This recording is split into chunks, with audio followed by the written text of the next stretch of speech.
Hello, everybody. Thank you for joining us today for this digital design talk.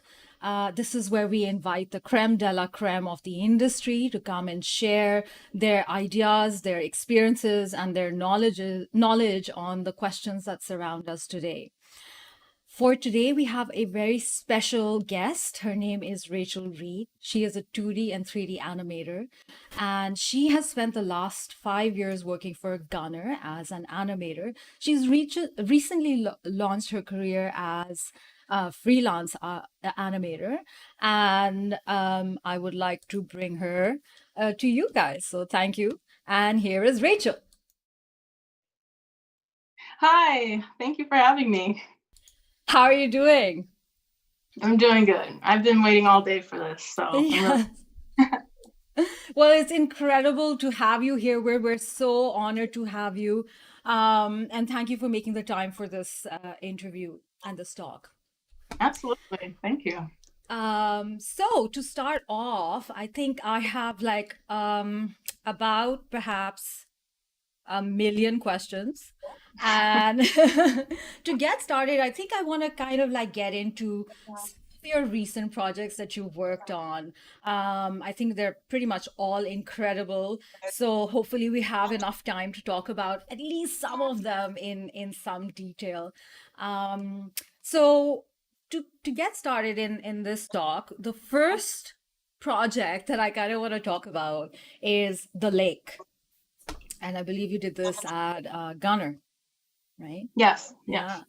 Yeah. So it would be incredible if you can just talk to us a little bit about like what went into this project in the sense that usually this is a very conceptual project and it caught my eye. I mean, those colors and the character animation and just that story is like so moving. However, it doesn't come across as your regular sort of like commercial or, a project that would perhaps probably be more profit oriented. So how does a studio sort of like come about a project that is of this nature? I mean, that would be great if you can share that with us. And then just the story behind it, the lake. Sure.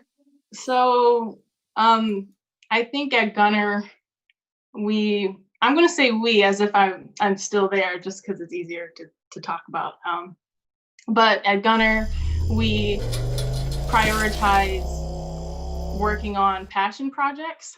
So, amidst all of the client jobs, we make sure to like pitch an idea that one of us has to the entire team and make sure that we create something new. um, all of us has like a different personal style, and so we get to kind of show that within our passion projects.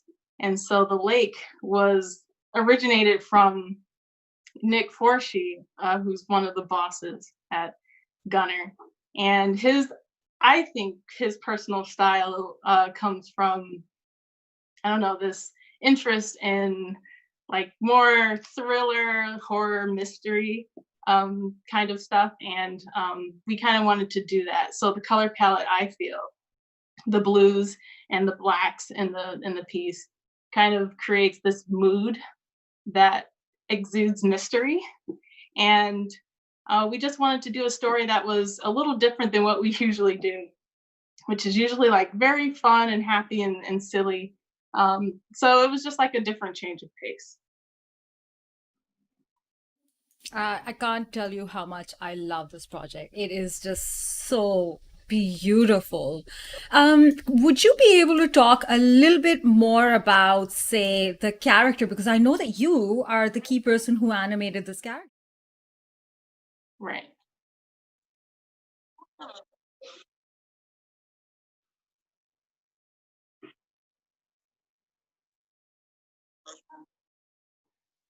Well, I think well, we wanted this character to be kind of human, at least from what I remember. He has like three fingers and he's kind of strange, but he is like a kid who goes out at night and jumps over this forbidden fence and goes into a lake where he's not supposed to be. Um, but in terms of character animation, I believe I animated this at either 12 frames or 15 frames per second without any interpolation in Maya. So basically, I take the character in Maya and I set the keyframes to stepped mode so that there's no so Maya's not doing any of the work for me. The character animation was very manual, in which each keyframe I pose the character. So it's very pose to pose. And I think at Gunner we found over the years that a more choppier look and not so smooth, like 24 frames a second, gives a lot more charm to the animation. And so at Gunner, we say no bad frames. And so if it's at a lower frame rate, you can kind of see each frame just a little bit more because it lasts a little longer. And yeah, it's just a easier way to animate for me in Maya. And it just gives it that nice look. It definitely gives it a stunning look. I mean, it's just, it brings in that sort of like very poetic feeling where we kind of have to make sense of the missing pieces, and then the viewer kind of adds that kind of flow in the movement. Is very incredible. Would you consider using this strategy again, like just animating the character at a slower pace, at a slower frame rate? And do you see the potential of doing this, say, for other type of projects? Oh, absolutely. It definitely saves more time, both in 3D and 2D animation. I feel like I do that a lot, even when I'm animating in Photoshop. So it helps with just the usual typical timeline that we have in motion design, where you have to animate quickly. And like I said, I feel like the choppier animation at like 15 frames a second is um, a lot more charming, but I also like 24 frames so that I have flexibility. And so if I need to do something very elaborate, then I can put put the animation on ones or twos instead of like threes and fours, which is just the length of the frame and how I don't know how slow and fast that you see it. I don't know if that makes sense, but yeah. Oh, it totally does. All right. I want to jump over to another project of yours, which is the blend opening titles that you guys created at Gunner. And it would be fantastic if you can just give our audience. And one thing that I actually want to remember to remind everybody is that please do share your questions for Rachel if you have any questions about her projects or her career. What we would love is that if you can share them in the chat, and then the second half of this interview is going to be a Q&A for the audience. So please go ahead and start sharing your questions, and we will start addressing them right after our set of questions right now. So, Rachel, blend opening title sequence. Would you be able to talk to us about how you guys came about this project? And I mean, it is another very weird topic. You know? And so if you can tell us a story about how you guys came about it. And then I particularly want to find out about that one, the main shot of the main character and how she rises. I want you to talk about that. So first of all, the backstory, please. Okay. Well, I remember when either Nick or Ian announced to everyone that we were awarded the Blend titles, which is, I guess, like a really prestigious thing. I didn't know anything about Blend, and I was like, wow, this is amazing that we were able to do this. And I guess I feel like it took half a year to conceptualize what we wanted to do. So we were going through the animatic process for months, trying to figure out how we can make the or conceptualize blending things together in a unique way. And so I was a part of the animatic process of figuring out the end of the story. but I believe Nick Forshee uh, kind of came up with the original idea of blending creatures together of a world in which is kind of inspired by Play-Doh, you know, with like the bright colors and just mixing things together. So that really influenced the world building and just how we created like the physics of the world, I guess, where creatures can blend together and create something new. So that was the concept of blend. Yeah. It is, it's such a stunning piece. I do have a couple of questions if you don't mind. Um, Yes, please. So I think main shot is right about, if I fast forward, sorry for fast forwarding such a beautiful video. It hurts when I scrub in time. I just want to watch it all like back to back. But right over here, this is that key shot, which is sort of like the climax of the whole story, and that I know is your character animation. Once again, we see that sort of like really natural, but staggered frame rate, and that seems to be, I noticed this as a part of your style. There's a certain finesse to these poses. It's not just someone reducing a frame rate, you know. Uh, could you tell us, like, how do you do this? Rachel, how do you do this? Oh my God, it's gorgeous. Oh, well, thank you. First, I think so the character reveals himself or herself. Um, I wanted to make sure that this character comes out in a unique kind of way. So at first I started with cell animation. So I go into Photoshop and kind of conceptualize, how do I want this character to come out of a ball? And so I animate it first in cell, and then I just take that and just copy what I did in Maya. And so I'm working with the rig in Maya, so it's not as easy as just drawing the limb coming out of the character's body. I have to like tuck the limbs inside and kind of break the rig and then have it come out. So yeah. So I think in this is going into Cinema 4D, which I don't really know about, but I believe uh, we use volume measure. And so maybe the limbs coming out of the body and him standing up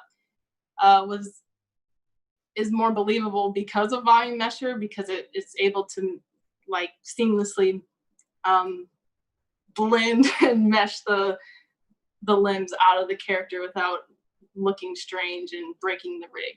And so it was easier at that frame rate of 15 frames a second and keeping the animation on stepped animation without any interpolation, just to figure out how I want the action to happen. And for me, it just makes the animation process simpler. And then I'm able to think about the principles of animation, like, okay, the arm has to come out of the body, so there needs to be overlap. And I have to make sure I constrain his hand to the edge of the mountain so that it's not slipping through the mesh and everything. So yeah, that's how I did that. Hope I answered your question. Oh, yeah, absolutely. And I have to say that this is my favorite part of this whole project there's the technical part, Rachel, but there's also that element of personality that you bring through all your poses and the sequencing of those poses, and you just, I don't know how, but you just bring in this guy and it looks flawless and it looks effortless, Thank you. completely. And it's almost so natural that, I forget that this is like animation and it is every single pose in Maya and God knows what kind of mesh having to do with Cinema 4D and fixing the volume of everything. And but how it translates as a story, as a character, someone that I can connect with at a very normal level. And wow. Thank And you. I see this throughout all your work. So, in fact, I kind of want to jump over to some of your 2D work. So this is your enigmatic 3D work, 3D character animation. But if we can just sort of like jump over to what is the one project that you would recommend that I can talk about character animation? I do have several that are open up here for me, but I kind of want to allow you to also talk about your work. Um, um, I I think the think, one that I have set up over here is Space Explorers. oh yes, If Space that Explorer. is, and then I have the Nando apparatus one. So in these two, I totally see your 2D character. So let's start with Nando apparatus because I think Okay. that is a really good follow up in character animation after this. So if you can just tell us a little bit about the project, so you know where it came from, and then your strategy for, I mean, the incredible, enchanting character animation that you have come up with. Yes. So I believe this project, yes, this project was created from the mind of uh, Marcus Baki, who's a brilliant animator, designer, illustrator at Gunner. He's amazing. And this was another one of our passion projects, just something that we wanted to do on the side outside of client work. And so everything conceptually from color to character, just to the idea, is Marcus. And um, so basically, everything like the background behind the character, these 3D shapes were animated in Cinema 4D, I believe, and I was in charge of animating the character. So um, basically, Marcus was animating the background elements, and he would render that out, give that to me. I put it in Photoshop, and I just animate on top of it. And then I give him my character animation and I let him composite it and make it what it is right now. What it is today.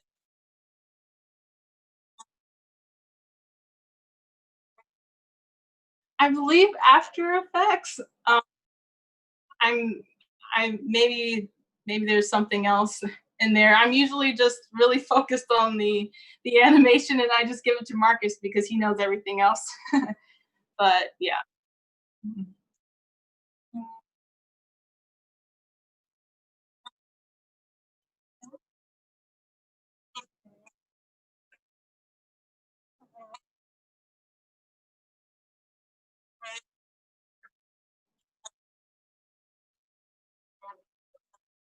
Mhm.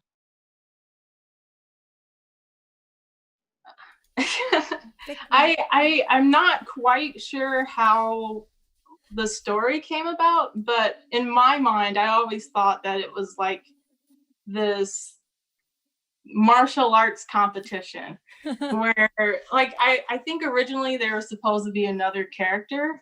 And then it would be like a competition between the two. At least that's what I remember. And so it was meant to be like this, okay, I'm going to present myself. I have this amazing martial arts skills. I'm going to do my move and then I'm going to, conclude with a really cool move. So I really, it's just the mind of Marcus. I don't know. It was really fun. I think to this day, that's my favorite piece I worked on at Gunner. Yeah. Oh, I love it. I love it. All right. So moving forward, if you can talk to us about the project Explorer, sorry. So the Space Explorers. What was the project? And then if you could talk to us about, you know, your key findings. Well, Space Explorers is by James Nolert, who's an amazing illustrator. He's also an animator. He kind of does everything, and he has this amazing style that when you look at it, it's like, there's no way I can replicate this. It's something very special. And so, you know, because Space Explorers in the story is so unique, of course, Gunnar, we wanted to take it on. And between Gunnar and James directing, it took about a year to create. Um, but I think that was all of 2018, I believe, or 2017. And it was just really fun to animate. I learned a lot about staying on model with James's drawings because it's so hard to replicate, and it just seems like it changes every time. So I was working with James to animate, and it's just a really beautiful story. And I think this is just one part of a bigger Space Explorers. Yeah. So there's more to come. Yes, I would talk to James about that. I'm excited. Would you be able to share with us like some key moments over here that kind of like if you could like backtrack into how you developed the project, and there were some key what comes to mind, I guess, if I can reframe my question, sorry for that. What's the first shot that comes to mind that kind of like you're like, like that shot kind of resonated with me. It gave me a tough time. I had to figure things out. And Oh yeah, I believe it was the part where she jumps from the roof down into this secret room where she is to receive the object. Um, I think that was probably the first scene that I animated, and I think it set the tone for how it was, like the style of animation. I think I animated that at 24 frames a second, and James did a lot of the video reference for me. So I remember us filming that, and was, he was sitting on the table just like the character, and like coming off of the table and opening the safe. And so I had a really fun time studying the reference and trying to make her feel very, you know, meticulously animated, because she's she's like a spy. She's light on her feet. And I wanted to make sure I was true to her character as being like this very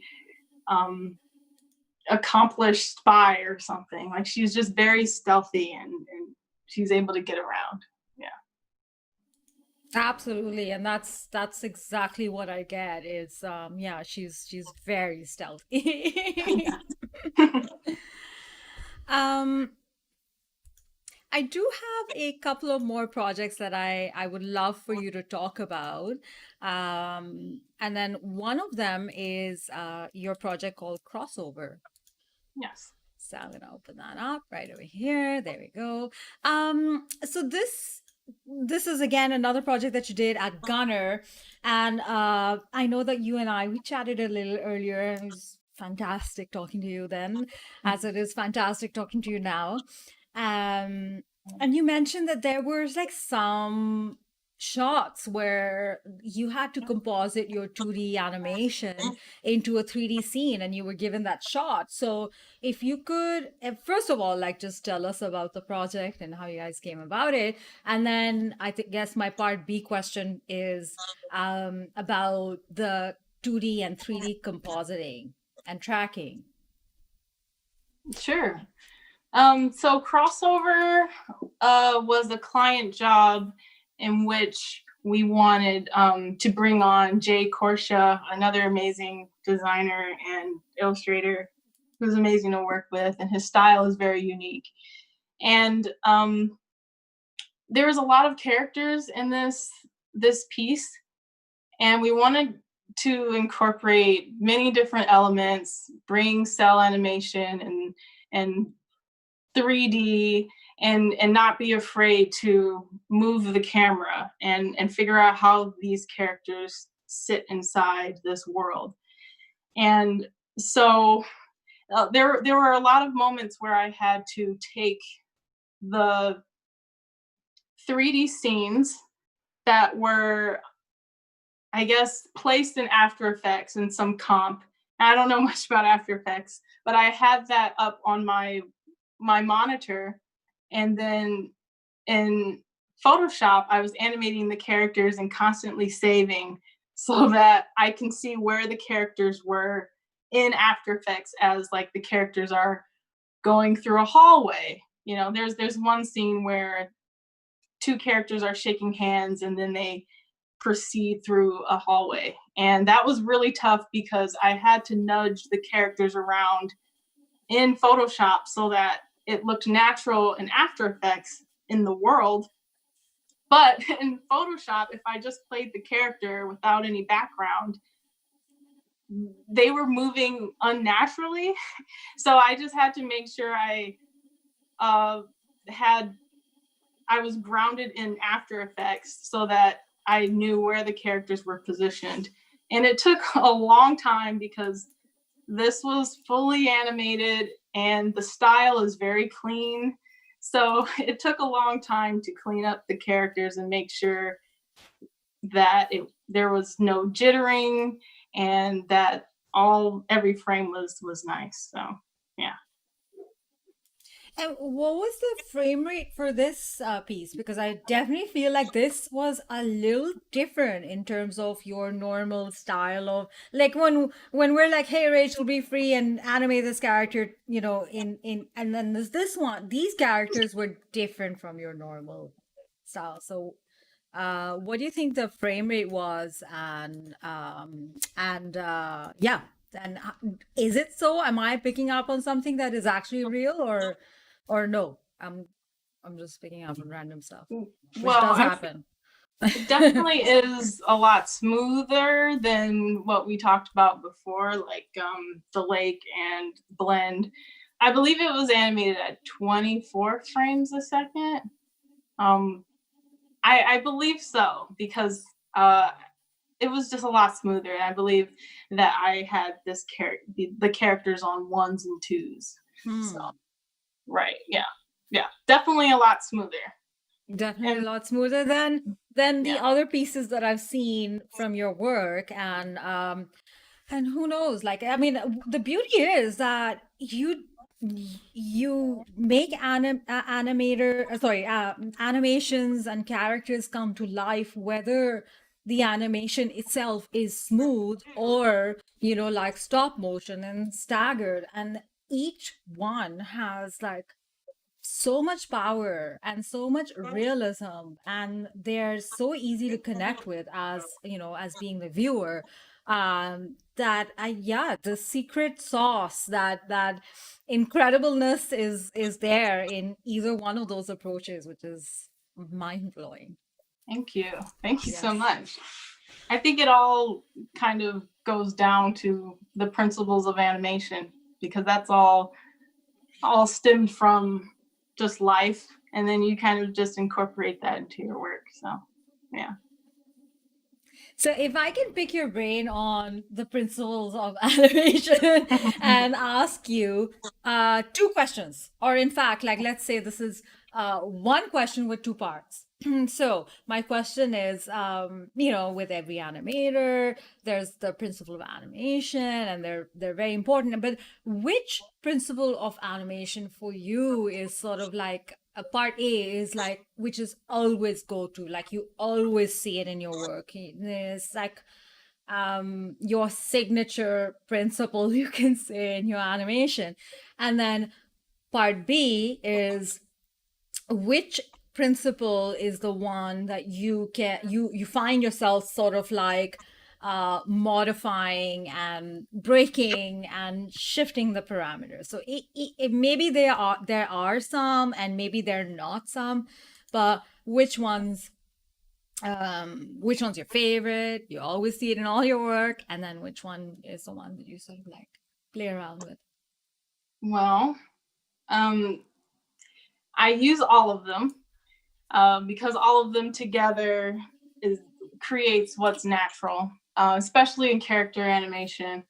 Um, all of the principles I think are very important. I can't animate without one of them. But I think the two that I really think about the most is pose to pose and straight ahead, which is just the method of animation. So pose to pose is a more methodical, strategic way of animating in which you plan out your key poses and then you break that down with the key in between, which is called a breakdown, in which you figure out, well, how does that first key move to the second key? And in the breakdown, that's where you incorporate the other principles of animation, like overlap. Like if something is dragging behind, then you want to indicate that in the breakdown, or making sure you track your arcs so your movement isn't linear, but maybe you place your breakdown a little higher or lower so that you get a nice circular arc movement to your animation. And so I often animate pose to pose, but it's important to also animate straight ahead, which is another principle, which is where you're spontaneously animating from the very first frame to the last linearly without much planning. So it's very spontaneous. And I think it's best to use these two approaches in tandem with each other, so that you can get a planned and spontaneous animation at the same time. So yeah. Awesome. I love that. That's fantastic. Very soon we're going to head over to our audience Q&A round. I just have, oh my God, I have so many questions for you, Rachel. But I will limit them to just like two questions at this point. I think the first question is, it impacts all of us right now, and I think it's an important question. You yourself, you've had such a fantastic career. You've been working at one of the most amazing studios in the world, Gunner, and at this point, you are launching yourself off as a freelance animator. And the fact that we all have sort of like have been hit with this tornado, which is called COVID and coronavirus. And, it seems like it's sort of like shifted our worlds completely upside down. The way that we were doing things before is not the normal anyway, anymore. In fact, we have this new normal. And I think it is kind of like an important time for us to perhaps share some ideas about like how to stay motivated and how to continue animating. So if you have any tools and tips for our fellow animators and creatives out there, what would that be? Like what keeps you going, what keeps you working during this crazy time that we're all in? Um, that's a good question. Well, I think for me, in order to keep working, I have to get away from animation. I have to make sure I limit my screen time, which is really hard to do because all of our lives are online now. So I feel like what keeps me motivated is going on a daily walk. I can't believe how much I've taken for granted before this, where I just never went out and walked around my neighborhood. But now it seems like, okay, I have to get up and walk to clear my head before I start working in the morning. So going on walks is very therapeutic. Also, just taking up other hobbies.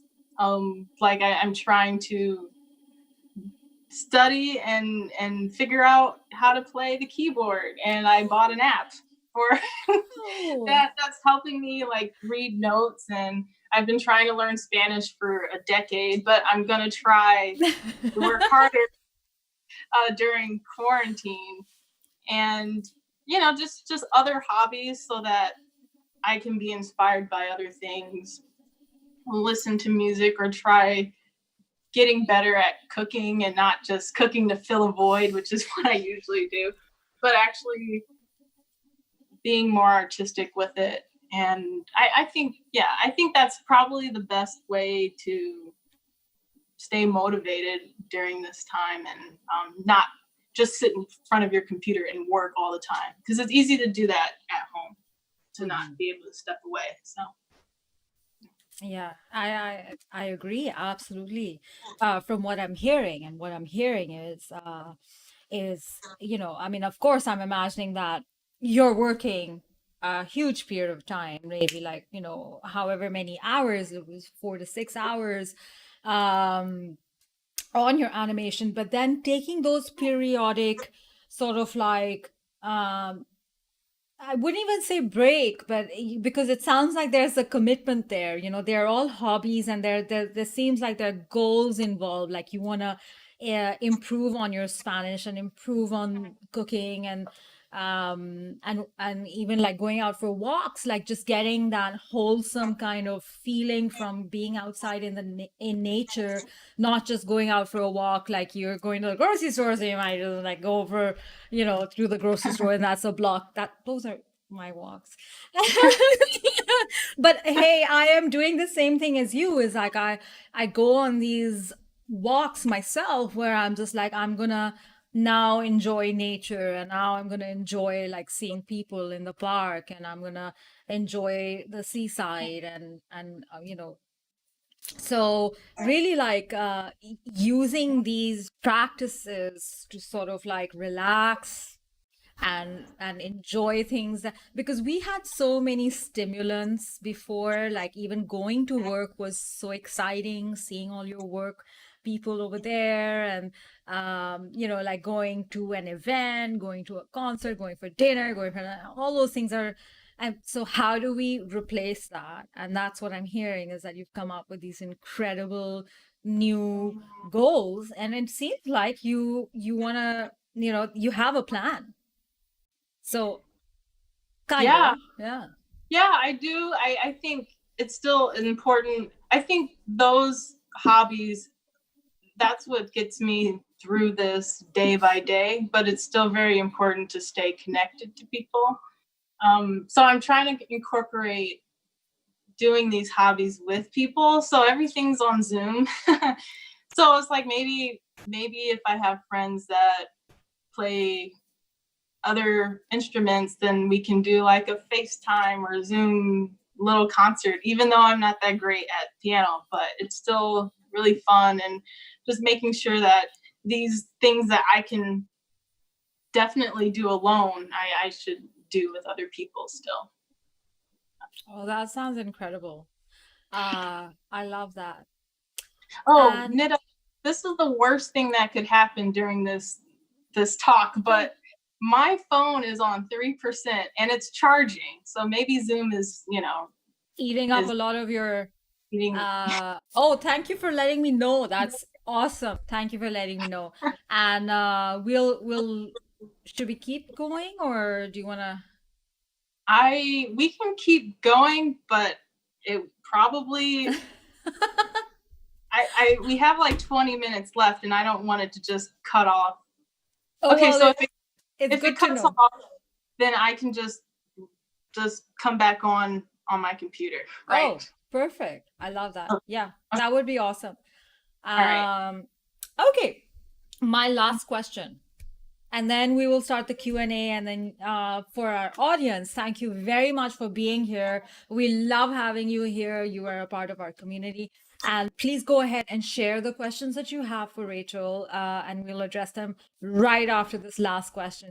Rachel, my last question is, what do you think is the future of storytelling with all these new platforms that we have in terms of, so I mean, you and I, we've been working on linear media for a long time, meaning to say, like movies or short stories or commercials, and that's very linear, it's not interactive. So what, in your opinion, what's the future going to be like for Oh, storytelling, for linear storytelling? for Let's sure. just narrow that a little bit.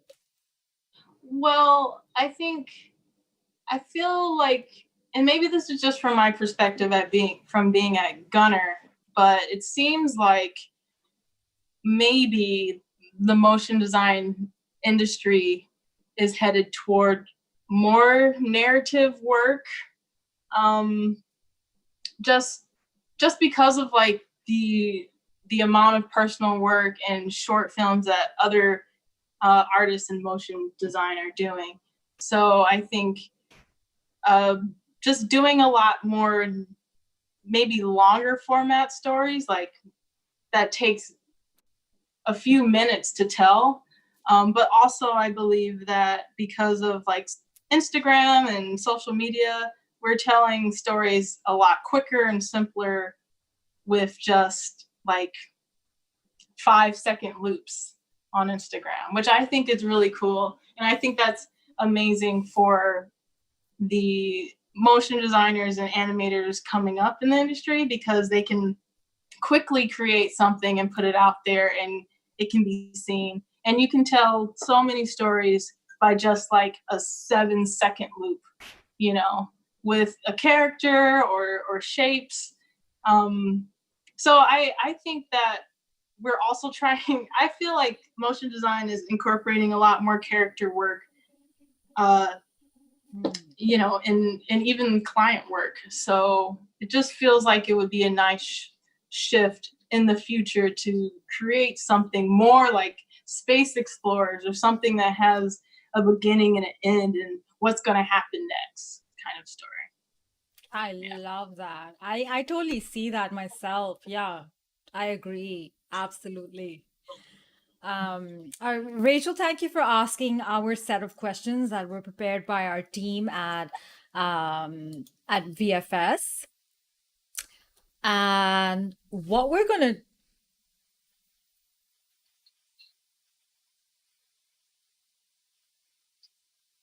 Because it's about to cut off on my phone. 100% totally Okay. cool. Absolutely. And while you are going to switch between your computers, what I would like to do is I would like to play a project of yours. So you can switch between your computers, and I'm going to play a project of yours on our reel over here. Okay, I'll be right back. Awesome. We're gonna watch Rachel's reel over here. I'm gonna play that in Vimeo. Fantastic. Super, super. Okay. And I will enable.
All right, that was Rachel's stunning reel, and we have Rachel back right over here. Hi, Rachel.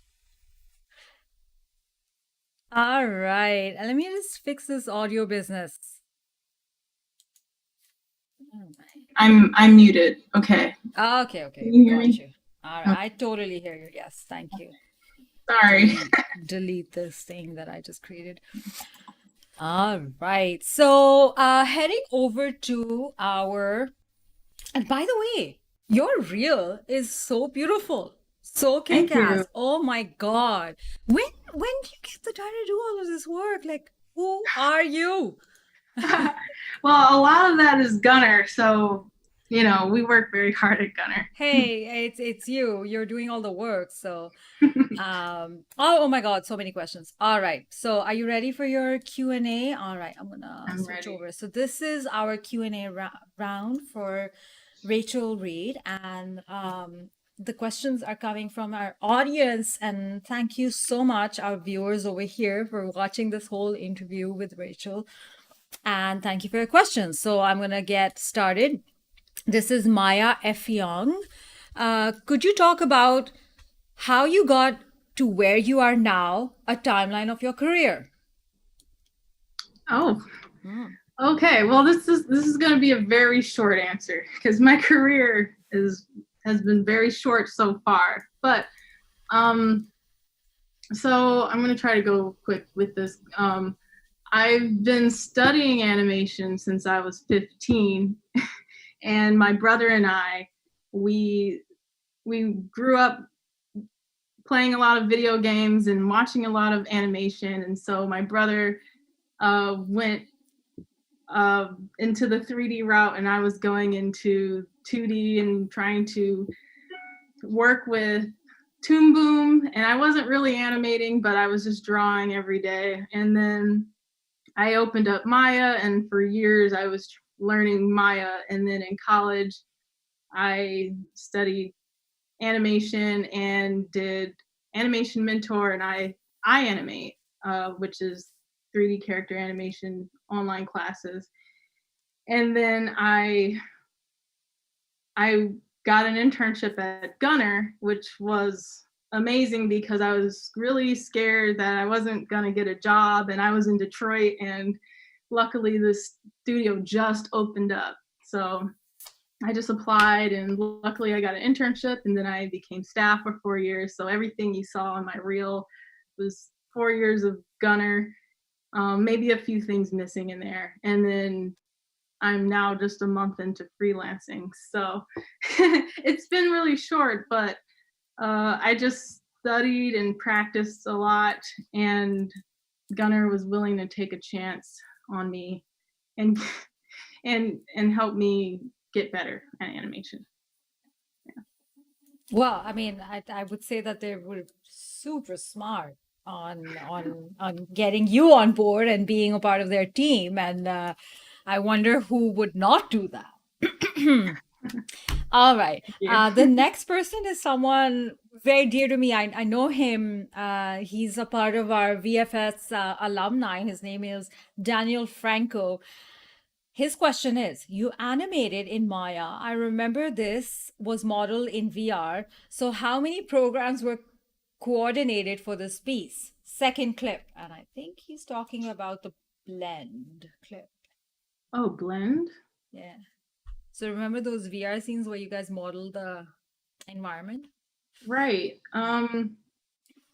So how everything crosses together is, I'm still trying to figure that out too, because so Colin Likes, who's amazing, she's kind of she's the one who does a lot of VR at Gunner, and so she sculpted the beautiful environment.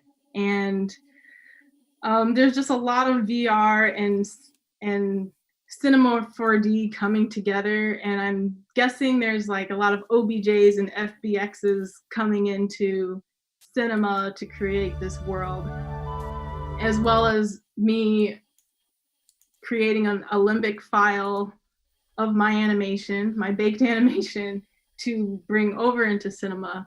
So I think just being able to convert these file types and just putting it in cinema is what bridges everything together.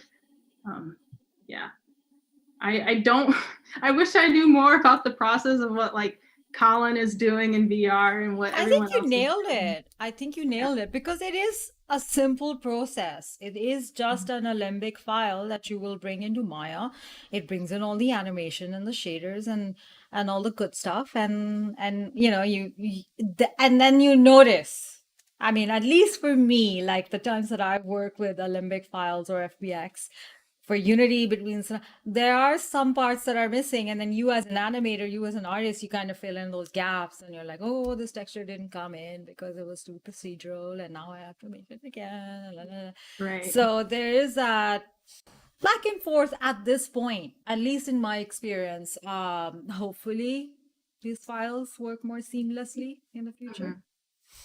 Yeah, Yeah. I hope so. I mean, I never really, there's a few times I had a problem with the Olympics going in, but it was usually on my end of not like looking it up on the internet. Like, how do I get this Olympic into cinema? So yeah, it's more technical, but Yeah.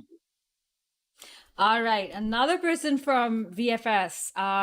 He's our current student. His name is Setaro Nakata. Hello, can you explain why you decided to go as a freelancer and not remain in the big studio environment? I like that question. well, that's a good question. Well, I started my career at Gunner, and I think after learning so much, you learn so much, and you're kind of like a sponge. But then as you gain more experience and you start to get to know other people in the industry, and everyone else is talking about, oh, this is Giant Ant, or this is Oddfellows, and this is Buck, and I started to learn more about motion design because I didn't know anything about it coming into Gunner. And over the years, I became more and more curious of what it would be like to gain another perspective because every studio is different. But I didn't want to go to another studio. I wanted to kind of experience them all in some kind of way. And I especially after Blend last year, I finally met everybody, almost everyone, and I said, wow, this is like a really cool industry in which everyone knows each other. You follow people on Instagram, and then you see them in person, and it's like, oh, it's you, cool, like it's nice to meet you. And then I think that was like the moment where I just felt like, okay, it would be cool to make the leap because I only know one perspective.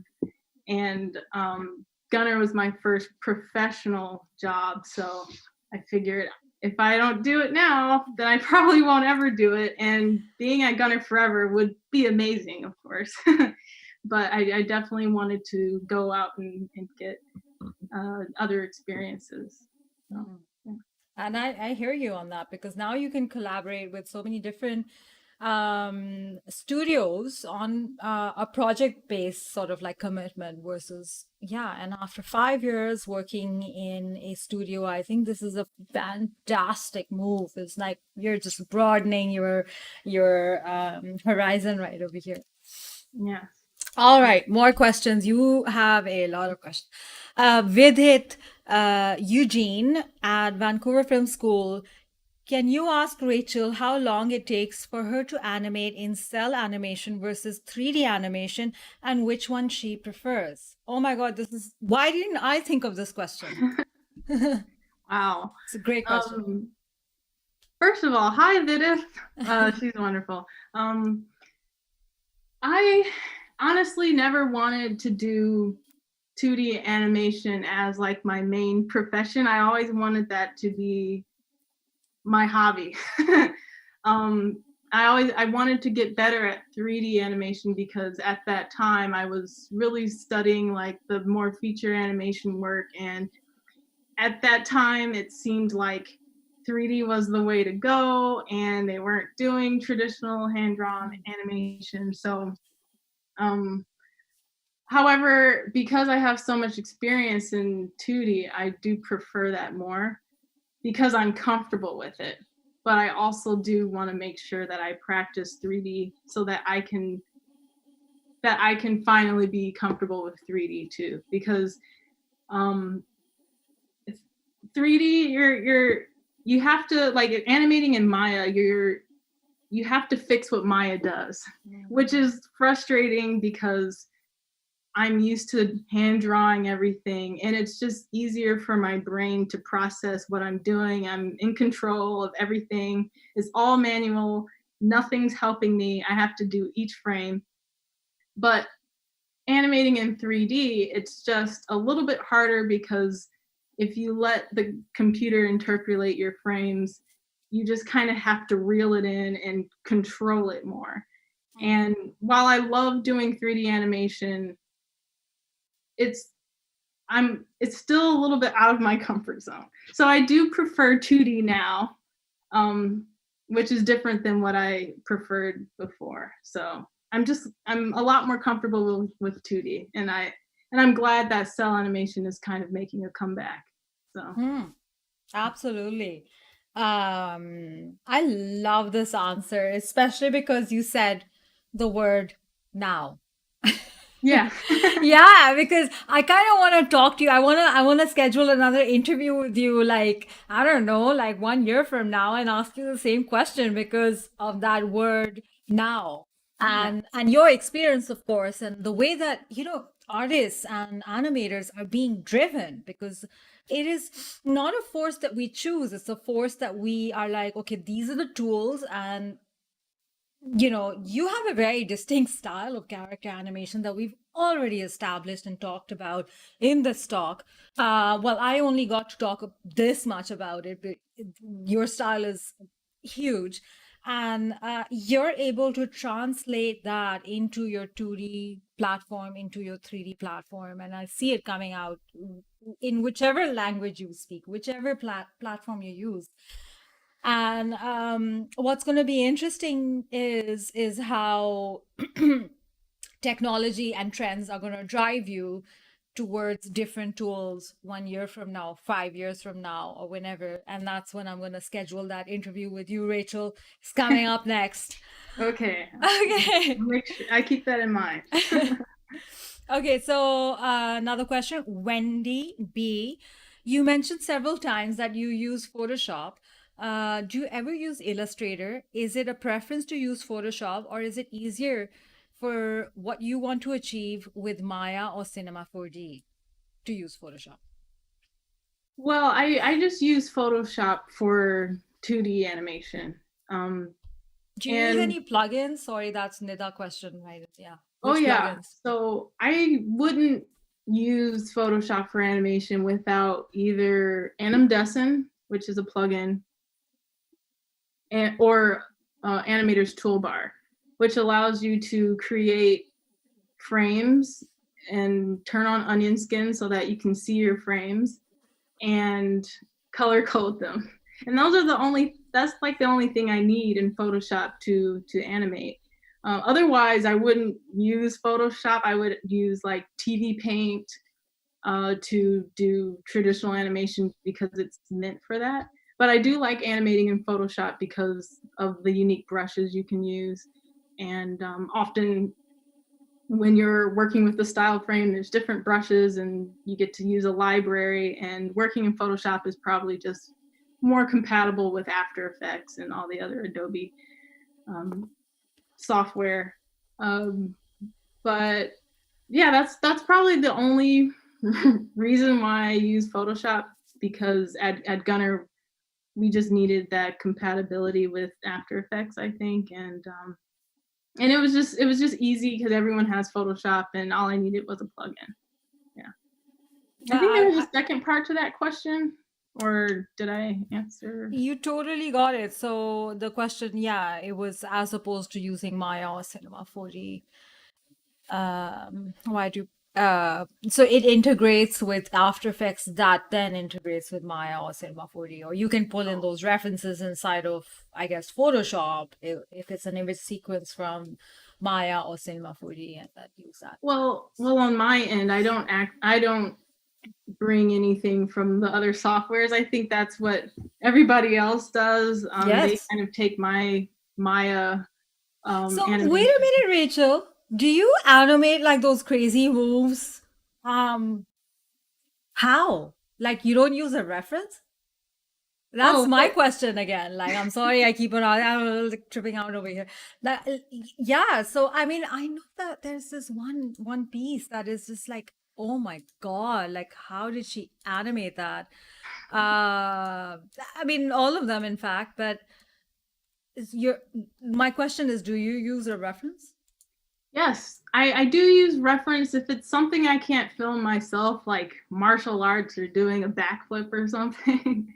I kind of go on like Getty images or video and find video of it and frame by frame and study the body mechanics of what they're doing and then kind of thumbnail it in a sketchbook and figure out how they're doing that move and then animating it. So I'm definitely not rotoscoping, but you know, if I don't know how to do a somersault, so I can't animate it without knowing or like looking at someone doing it. So I find that reference and then I kind of make it my own with what I see.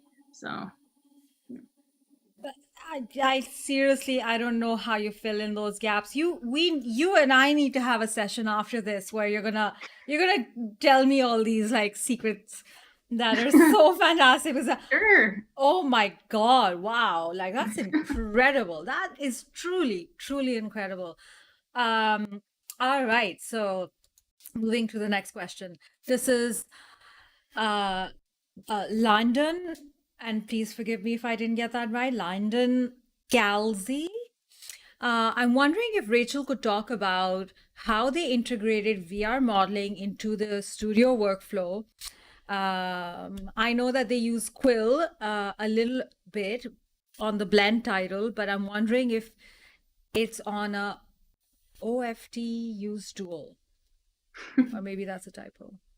Not sure. I that's But I remember we talked about it. You guys did use a brush, right? Was it the Quill or which app was it? I don't know if Colin is in the chat. She's the VR person. We didn't use VR until she came on board, and she's kind of like she's way better at VR than any of us. So I know like she does use Quill, but I'm not quite sure. She invited me to like put on the VR headset and kind of play around in it, but I never got a chance to really do that. So I think that's a Colin likes question. Mm, totally hear you on that. Okay. The next question is Setaro Nakata. Again, how do you pick these color palettes for each project? And I know what that is. Ooh, That's that's the a good question. designers. Designers, yeah. Well, I think so Marcus Baki at Gunner is amazing at colors, and we I think we kind of go on Pinterest and we get inspiration, and we look at things that inspire us, and we look at other artwork, and then we're like, oh, well, let's take that color but tweak it a little bit and do like the whole hue and saturation thing or like color balancing. And I want to get better at color, but I think as we bring in each designer, they have their aesthetic, and each project is different because of them. And I wish I knew more about color theory and how they pick colors, but they're brilliant, and we're always working with someone new, and each project is looks different because of them. Mm. All right.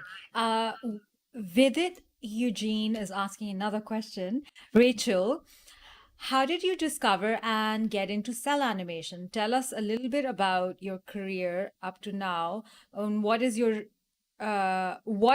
a dream project of yours? So how did you get into cell? Like, what was that sort of like journey? And then what's a dream project of yours in the future?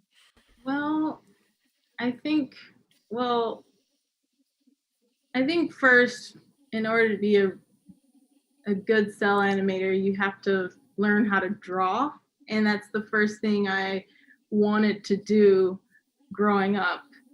Um, it's funny, you can learn all the principles of animation, but if you can't draw or understand how to be a good draftsman, then you wouldn't be able to keep volume or form, and then all of the principles wouldn't translate.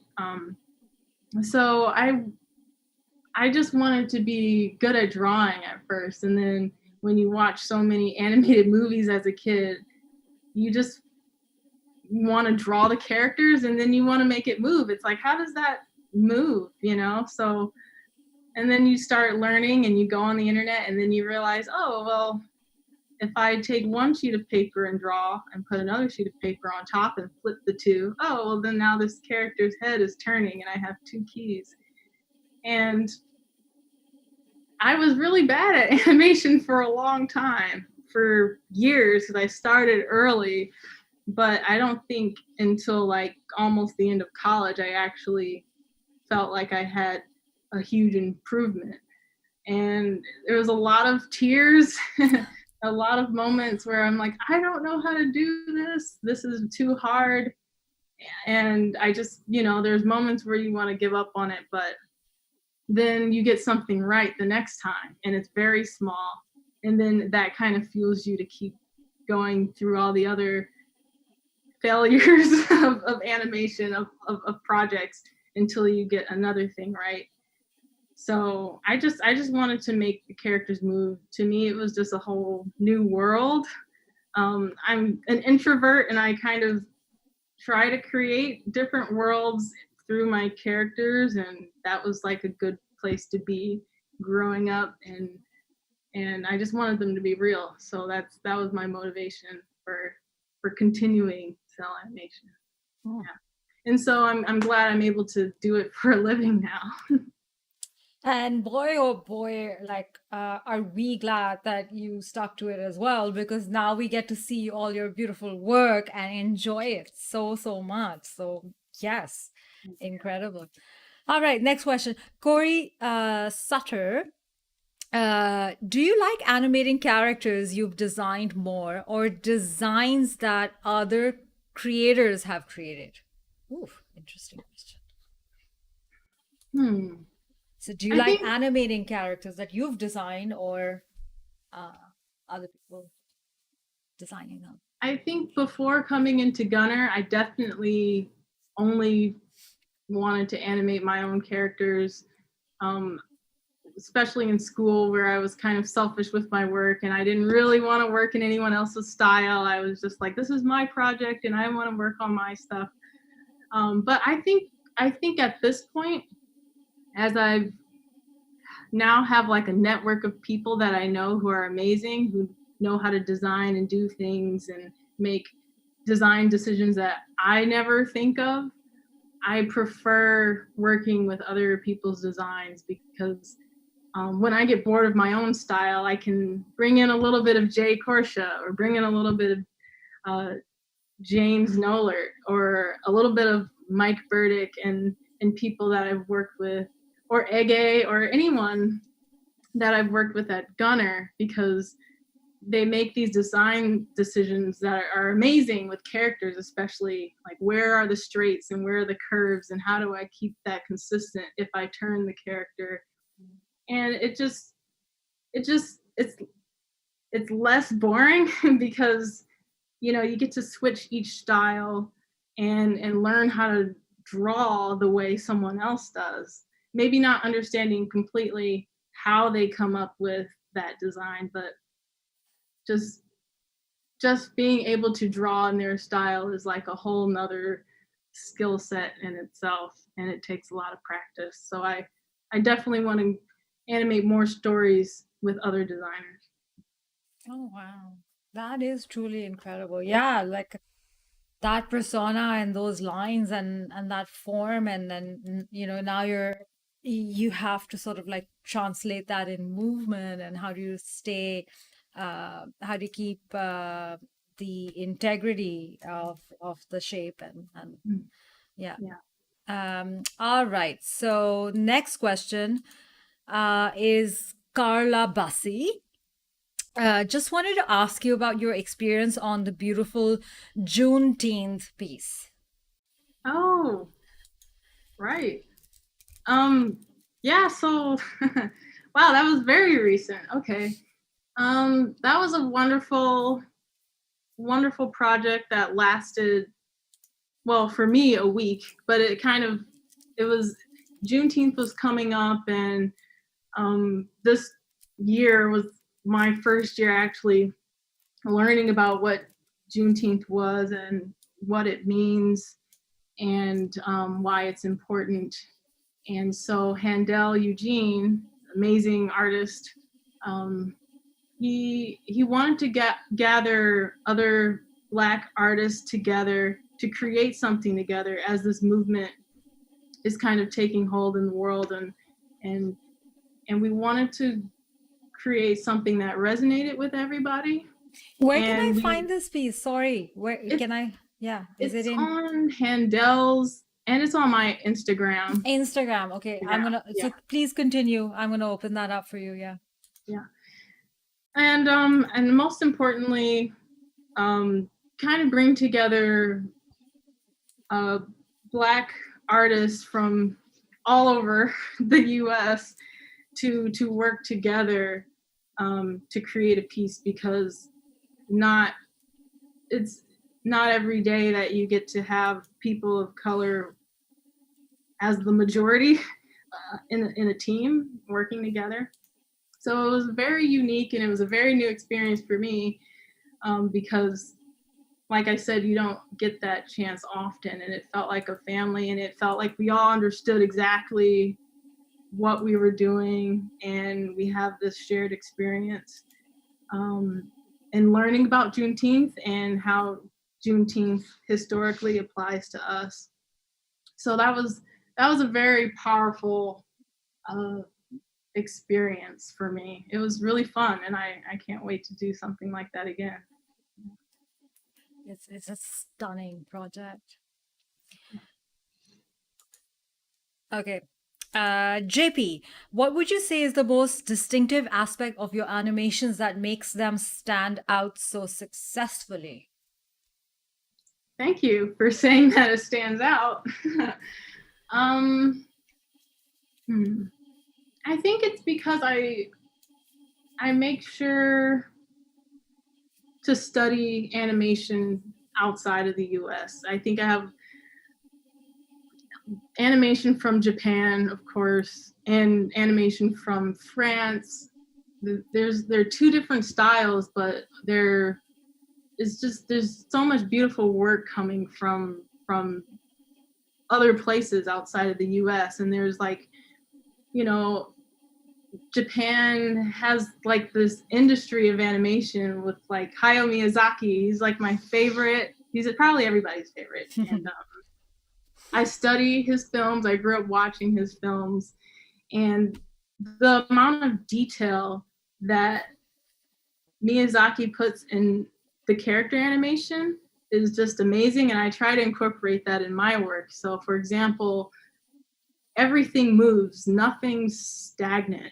There's always like pixel crawl in the work, where you see if something is always moving very subtly, and everything reacts to each other. So if a character is picking up food, and if the fingers are pressing in on the food, and then like you see like the food react, or anything that a character picks up, whether it's food or a prop, and like the clothes are moving against the character's body, and I just want to put that in all of my work, and so that it feels natural. And I don't know, it's just so much detail in in work from Miyazaki or Satoshi Kon. And then there's like animation from Goblins in France that's kind of has that same nuance. So I try to put that into the work that I do in motion design. And it's really hard because there are very strict deadlines for each client project. And it's kind of hard to put all of those elements in there. And sometimes it might not even be necessary to have everything react to each other and for props to be, you know, manipulated in characters' hands and hair and everything and the extremities. But I try to put as much in there because that's what I grew up watching, and I feel like that's like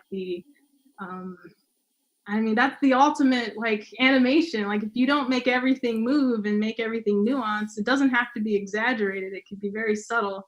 Then it's like, then why do it by hand if you can't do that? So Mm-hmm.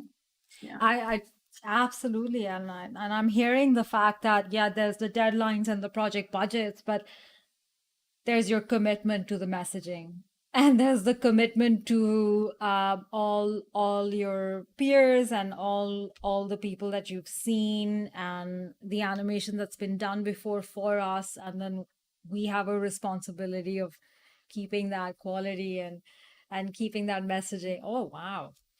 Love it. Okay, RT64, is Adobe Animate a viable alternative to After Effects in terms of 2D animation? I haven't worked much with Adobe Animate. I definitely don't work with After Effects, but I think if it might be a nice bridge between cell animation and After Effects, because with After Effects, I believe you're taking a shape or one asset and animating it, and cell animation is like frame by frame, whereas not animate, what is it called? Animate, Adobe Yeah. Animate. Yeah. It used to be Yeah. called Edge, Animate Edge or something, and then they just called it Animate a few years Okay, ago. so Yeah. animate. With that, I believe you can use symbols where you are still Yeah. using, you know, the same elements and manipulating the same drawings, but you can also add cell to it, which I think is probably a good way to go, because every time I see which like After Effects animation is great. I don't understand it and it's amazing and I don't really know how people do it, but I'm like, why don't you just draw it over? Like just draw it. Why are you using the same shape?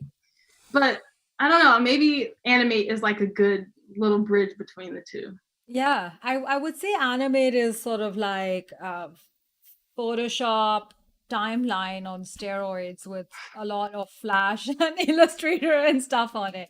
Right. So I agree with you. Last question we do have a lot of questions, but we've gone over time, and we would love to keep you here forever, Rachel. So we're gonna have to call you again. And that's the Yeah. solution.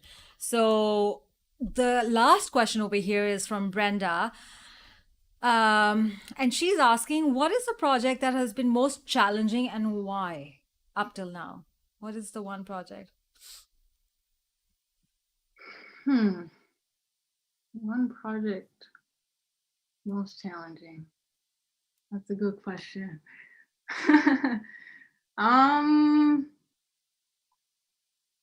I think I'm trying to like go through everything that I worked on.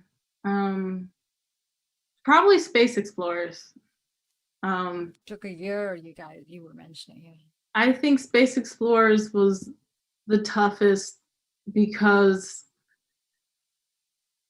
first of all, I've never worked on anything that long, but also, it was worth it, of course, but I had a really tough time understanding how unique his drawings were. And it was like, he has this touch that's so different.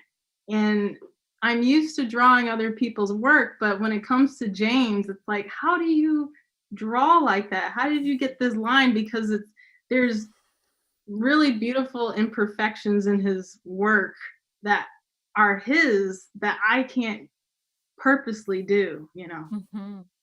So I think getting used to James's style, that was really, really tough. And I think there's a sequence in Space Explorers where the camera turns and the guards turn around and the spaceship comes, and that was incorporating, I was using 3D and 2D for the first time and trying to track where the characters were and trying to get the timing right.